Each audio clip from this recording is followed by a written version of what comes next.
What's going on, guys? In this video, I want to show you guys how you guys can identify when we have range bound days like this. So today was considered, what's considered an inside bar day. And I want to show you guys how you guys can kind of analyze that in real time, because I know a lot of times, when the market is live and the market is on and candlesticks are moving, we have a hard time trying to, realize that, this is nothing but more than a chop day. This is nothing more than consolidation. This is nothing more, than just distribution, right? It's nothing to really be excited about. Today wasn't the best day. There might have been one or two little setups that you could have taken. And unless you're some hyper aggressive micro like little scalper where you're in and out, it was very hard to kind of identify good moves where you could have potentially made some money. So I would always recommend that, like on days like this where it's kind of hard to see the price action and it's kind of hard to set your feet, to probably just stay out, right? But the main question is, how do you know when to sit out? How do you know when to put your foot on the gas? How do you know when to not take a trade, right? So what I want to look at here is, we're always going to look at the previous day high, previous day low. So for the futures, in this case here, we're going to be looking at the NQ ticker symbol, and we're looking at Sunday's price action because the futures market reopens on Sunday. So what we want to see is, what did the futures do on Sunday when we opened? What is that high price? What is that low price? So these yellow lines, or these orange lines that I marked out here, the high was 15,917. And then the low was sitting at 15,719. So this is essentially around 120, 130 point range, right? So that's the range of Sunday.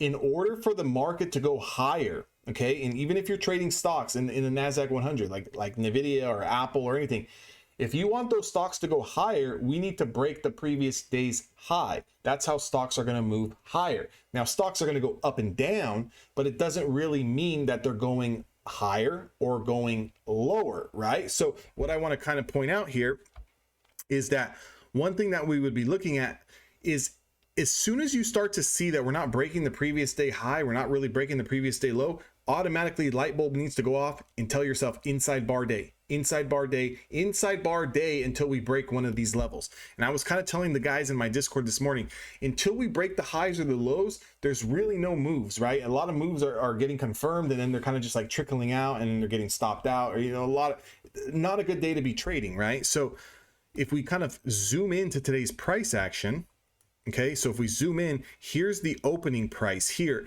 So if we kind of look at where we opened, a little bit of a scalp here, right, over 15,833 into a price of 15,904. But again, identify that as soon as we didn't really take out the previous day's high and we got rejected, start looking to play the bottom of the range. Now, what's the bottom of the range? The bottom of the range is the previous day's low, right? So if this is the bottom range and this is the top range here, when we got this short setup that closed below the 20 SMA, and again, I use a 20 SMA to kind of give me that momentum shift, right? I want to know, is price action trading bull momentum or bear momentum? If we're trading below, then typically there's a little bit more bearish momentum. If we're trading above, there's a little bit more bullish momentum. So I want to be on the right side of the move. I want to be on the right side of the trade.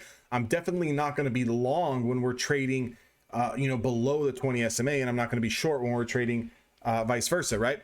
So if we look at this setup here that came at 6:45 a.m. Pacific Standard Time, we do get a short position here that went from 15,862 all the way down to 15,805. So again, that was probably the most cleanest move that we had. We didn't really get too much more. And once we bounced and we never really started to take out the previous day, which was Sunday's high, you have to start telling yourself that potentially this day is going to be inside bar day. I need to wait for 15,917 to break, or I need 15,791 to break, and then I'll take my short, and then I'll take my long. The only other play that really set up was like legit, like the last 5 minutes of the day. I mean, look at this coming off of the floor here, coming off of the previous day's low. We close over the 20 SMA at 15,833, and then it absolutely explodes to 15,863. I mean, 30-point move in 5 minutes. But who would have seen that happen? That happened in the last 5 minutes of the day. Again, that's how you kind of identify that we're in a range. You have those previous days lows, you got that previous day's high,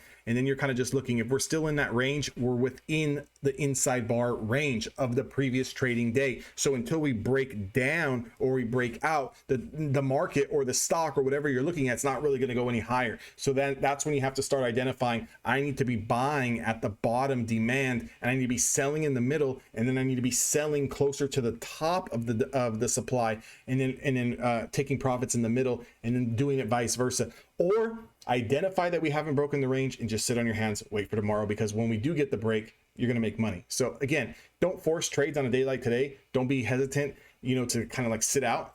Again, it happens, it is what it is. I hope this video helps you guys kind of identify, range days.